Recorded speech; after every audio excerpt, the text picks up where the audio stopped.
Slept away the morning, the things that you would miss, like laughter from the kitchen, or a memory like this.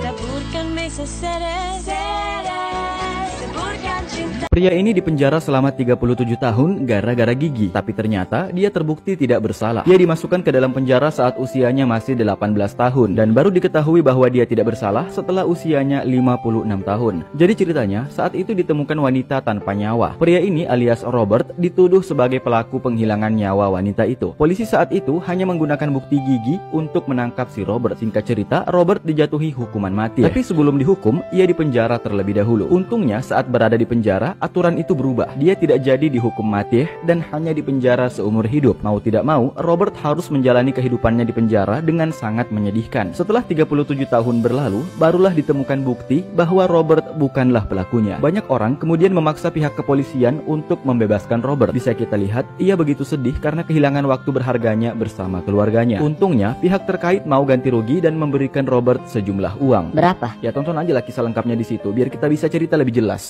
Jangan coba-coba menyelam ke dasar gunung es terbesar di bumi ini. Kenapa? Dulu pernah tuh ada kejadian seorang penyelam nekat menyelam ke dalam gunung es itu. Dia adalah Jill Heynard, seorang penyelam perempuan yang sudah banyak menaklukkan rintangan terdalam. Tapi kali ini dia benar-benar berada dalam masalah. Dia terus berenang ke bawah sambil menahan suhu dingin yang bisa membekukan. Awalnya semua masalah bisa dia atasi, tapi siapa sangka saat dia berada di dalam gunung es, tiba-tiba terjadi pergeseran bongkahan es sehingga membuat jalur masuk yang tadi dia lalui malah tertutup. Dia pun tidak bisa keluar dari dalam sana. Lantas, bagaimana keadaannya sekarang? Sebaiknya ditonton dulu video lengkapnya, biar tidak spoiler.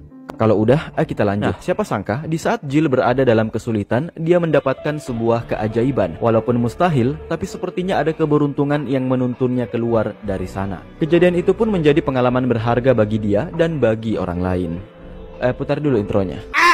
Jangan masuk ke kawah gunung berapi ya. Orang ini berhasil diselamatkan setelah 2 hari terjebak di kawah gunung berapi yang lavanya mendidih. Jadi ceritanya, mereka bertiga hanya ingin membuat film dengan merekam gunung berapi dari atas. Agar lebih dramatis dan lebih jelas videonya, mereka ingin merekam dari jarak dekat. Nggak taunya, kabut beracun membuat pilot helikopter terganggu. Dan helikopternya terombang-ambing sampai masuk ke kawah gunung berapi itu. Untungnya, helikopter itu jatuh di atas lava keras yang sudah dingin. Walaupun begitu, lokasi jatuhnya dikelilingi oleh lava panas dan tebing curam setinggi 45 meter. Tidak ada pilihan lain selain memanjati tebing gunung berapi itu. Namun karena tebingnya sangat curam, mereka menjadi kesulitan. Ditambah lagi, hujan deras membuat tubuh mereka menggigil tak karuan. Untungnya, di hari kedua, datanglah tim penyelamat yang berhasil mengeluarkan mereka semua dari sana. Sebenarnya, kisah ini tidak sesingkat itu. Ini cuma trailernya doang sih.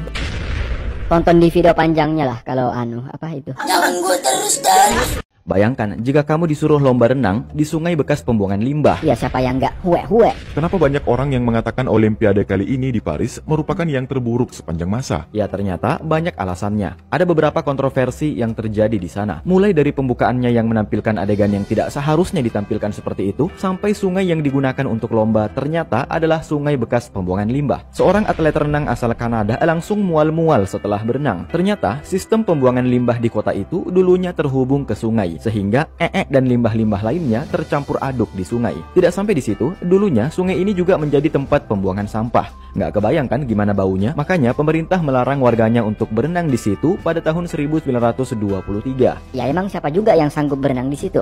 Untungnya saat ini mereka sedikit demi sedikit mulai memperbaiki sistem pembuangan limbah. Tapi walaupun sudah dibersihkan, adanya bakteri-bakteri jahat di sungai ini masih terus dikhawatirkan oleh warga. Ya tonton aja lah di situ lengkapnya.